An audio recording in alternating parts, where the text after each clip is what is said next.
Hi ಎಲ್ಲರಿಗೂ ನಮಸ್ಕಾರ. Welcome to my mini vlog. ನಾನು ಇವತ್ತಿನ ಬ್ರೇಕ್ಫಾಸ್ಟ್ಗೆ ಹಾಗಲಕಾಯಿ ಪಲ್ಯ ಮಾಡ್ಕೊತಾ ಇದ್ದೀನಿ. ಫಸ್ಟ್ ಹಾಗಲಕಾಯಿನ ನೀರಲ್ಲಿ ಚೆನ್ನಾಗಿ ತೊಳೆದ್ಬಿಟ್ಟು ಮೀಡಿಯಮ್ ಸೈಜಲ್ಲಿ ಕಟ್ ಮಾಡ್ಕೊಂಡಿದ್ದೀನಿ. ಆ ಕಟ್ ಮಾಡ್ಕೊಂಡಿರೋಂಥ ಹಾಗಲಕಾಯಿನ ಒಂದು ಬಾಣಲೆಗೆ 2 ಟೇಬಲ್ ಸ್ಪೂನ್ ಆಯಿಲ್ನ ಹಾಕಿ ಹುರ್ಕೋತಾ ಇದ್ದೀನಿ. ನಾನು ಎಷ್ಟು ರುಚಿ ಬೇಕೋ ಹಾಗಲಕಾಯಿಗೆ ಅಷ್ಟು ಸಾಲ್ಟ್ನ ಇವಾಗಲೇ ಆ್ಯಡ್ ಮಾಡ್ಕೋತಾ ಇದ್ದೀನಿ. ಒಂದು 1/4 ಗಂಟೆ ಐ ಫ್ಲೇಮಲ್ಲಿ ಹುರ್ಕೊಂಡ್ರೆ ಚೆನ್ನಾಗಿ ಹಾಗಲಕಾಯಿ ಬೇಯುತ್ತೆ. ನೆಕ್ಸ್ಟ್ ಅದನ್ನು ಬೇರೆ ಪಾತ್ರೆಗೆ ಶಿಫ್ಟ್ ಮಾಡ್ಕೋತೀನಿ. ಈ ಥರ ಮಾಡೋದ್ರಿಂದ ಹಾಗಲಕಾಯಿ ರುಚಿ ಕೂಡ ಹಿಡಿಯುತ್ತೆ ಮತ್ತು ಚೆನ್ನಾಗಿ ಕೂಡ ಟೇಸ್ಟ್ ಬರುತ್ತೆ ಹಾಗಲಕಾಯಿ ಪಲ್ಯದ್ದು. ಹುರಿದಿರುವಂಥ ಹಾಗಲಕಾಯಿನ ಒಂದು ಪ್ಲೇಟ್ಗೆ ಹಾಕ್ಕೊಂಡು ಅದೇ ಬಾಣಲಿಗೆ 2 ಟೇಬಲ್ ಸ್ಪೂನ್ ಆಯಿಲ್ನ ಬಿಟ್ಟು ಒಗ್ಗರಣೆ ಹಾಕೋತಾ ಇದ್ದೀನಿ. ಆಯಿಲ್ ಕಾದಾದ ನಂತರ ಅರ್ಧ ಟೇಬಲ್ ಸ್ಪೂನ್ ಜೀರಿಗೆ, ಅರ್ಧ ಟೇಬಲ್ ಸ್ಪೂನ್ ಸಾಸಿವೆ ಹಾಕಿ ಹುರ್ಕೊಂಡು ಅದಕ್ಕೆ ಒಂದು 10ರಿಂದ 15 ಎಸಳು ಬೆಳ್ಳುಳ್ಳಿನ ಸೇರಿಸಿ ಒಂದು ಮೆಣಸಿನ್ಕಾಯಿನ ಹಾಕಿ ಹುರಿತಾ ಇದ್ದೀನಿ.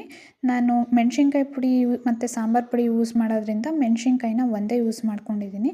ಅದು ಹುರಿದಿದ ನಂತರ ಈರುಳ್ಳಿ ಸೇರಿಸಿ ಕರಿಬೇವು ಸೇರಿಸಿ ಒಂದು 10 ನಿಮಿಷ ಈರುಳ್ಳಿ ಕೆಂಪಗಾಗೋವರೆಗೂ ಹುರ್ಕೋತೀನಿ. ಅದಾದ ನಂತರ ಟೊಮೊಟೊನ ಪ್ಯೂರಿ ಮಾಡಿ ಇಟ್ಕೊಂಡಿದ್ದೀನಿ. 2 ಟೊಮೊಟೊ ತೊಗೊಂಡಿದ್ದೀನಿ ನಾನಿಲ್ಲಿ.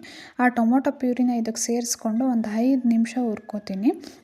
ಅದಾದ ನಂತರ ನಾವೇನು ಹುರಿದಿಟ್ಕೊಂಡಿದ್ವಿ ಹಾಗಲಕಾಯಿ ಅದನ್ನು ಇವಾಗ ನಾನು ಸೇರಿಸ್ಕೊತಾ ಇದ್ದೀನಿ. ಅದಕ್ಕೆ 1 ಟೇಬಲ್ ಸ್ಪೂನ್ ಮೆಣಸಿನ್ಕಾಯಿ ಪುಡಿ, 1 ಟೇಬಲ್ ಸ್ಪೂನ್ ಸಾಂಬಾರು ಪುಡಿ ಮತ್ತು ಒಂದು ಚಿಟಿಕೆಯಷ್ಟು ಅರಿಶಿನ ಸೇರಿಸಿ 1 ಟೇಬಲ್ ಸ್ಪೂನ್ ಸಾಲ್ಟ್ ಸೇರಿಸಿ ಈಗ ಹುರ್ಕೋತೀನಿ.